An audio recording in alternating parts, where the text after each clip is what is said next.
If your office job feels faster lately, more efficient, more streamlined, that's not a good sign.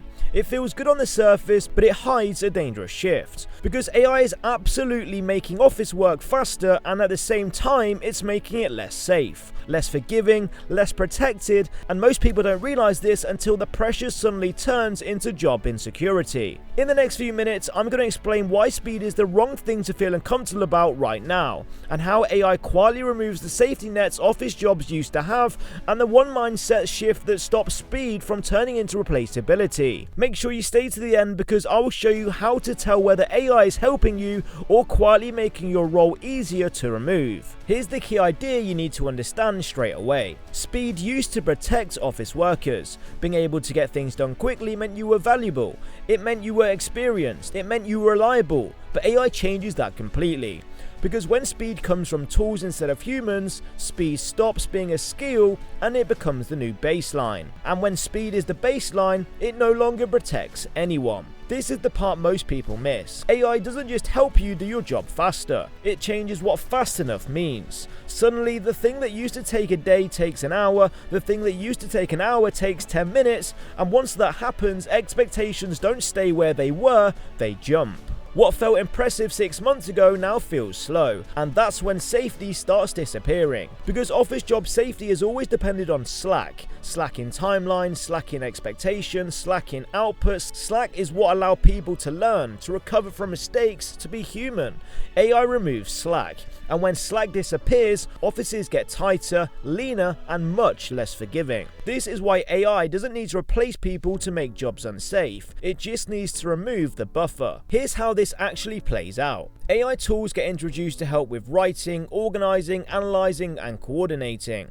Everyone becomes faster, managers get used to the new speed, and without anyone ever saying it directly, the company recalibrates what it considers normal performance. Now being fast isn't impressive, it's expected. Now being accurate isn't praised, it's assumed. Now mistakes feel more expensive. That's when the office work stops being safe. Because when expectations rise without headcount rising, pressure concentrates. Fewer people carry more responsibility, and when things go wrong, there's less tolerance, less patience, and less understanding. Speed creates fragility. And here's the uncomfortable truth. Fragile systems don't need many people.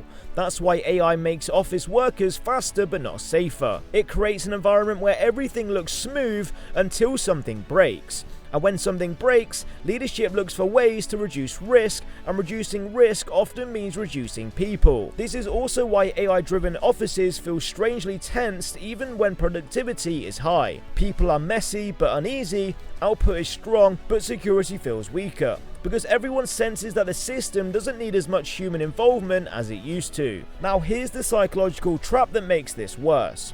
When people feel pressure, they don't outrun it, they respond by going even faster. They become hyper efficient, they say yes to everything, they prove they can keep up, and in the short term, that works. But long term, it accelerates the problem. Because when you show that the system can run faster, leadership learns it doesn't need as much slack, and slack is what protects jobs. AI rewards speed, but companies reward reduced dependency, and those things are not the same. This is why the people most at risk in AI-driven offices aren't the slow ones. They're the ones whose work has become smooth, predictable, and easy to absorb.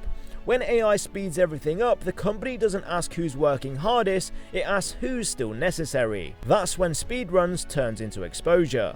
Now let's talk about safety, because this is where things really shift. In the past, experience acted like a safety net. Senior people could make mistakes because they were trusted. Mid-level people could learn because timelines allowed it. Juniors could grow because output wasn't instant. AI removes those cushions. When output is fast, mistakes stand out more.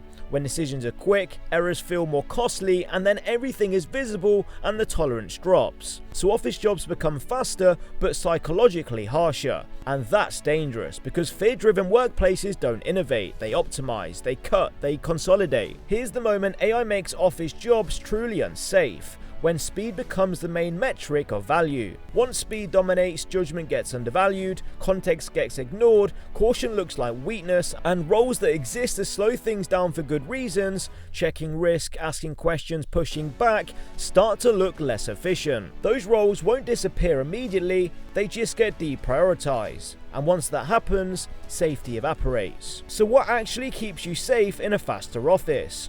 Not being the fastest person in the room, not being the most productive, not being the best at using AI tools. What keeps you safe is being the person who prevents bad outcomes. AI accelerates action. Humans are still needed to judge consequences. If your work helps leadership avoid mistakes, reduce risk, make better decisions, or handle complexity, you become more valuable as speed increases. If your work only increases output, you become more exposed. This is the key shift people need to make. Instead of asking, how can I do more, start asking, what would break if this went wrong? Because faster systems fail harder, and the people who keep systems stable become essential. Here's the thing you can use immediately. Pay attention to where you add friction. Not pointless friction, but useful friction. The moment you pause a bad decision, the moment you flag a risk, the moment you prevent rework, the moment you slow something down because the cost of being wrong is higher than the cost of being slow. Those moments protect you. Because AI is very good at speeding things up, but it's terrible at knowing when speed is dangerous. And that's when humans still matter the most. So yes, AI is making office jobs faster, but it's not making them safer. Safety now comes from judgment, not speed, from responsibility, not output, from being close to consequences, not tasks. If you can reposition yourself around that, speed becomes an advantage instead of a threat. If you want some clarity, comment down below your specific job role and I'll let you know how long roughly you have got until AI will replace your job, and I'll let you know how you can optimize your role to be able to last as long as possible. If you're new to the channel, make sure you subscribe for everything AI and office worker related. I will see you all in the next one. Peace out.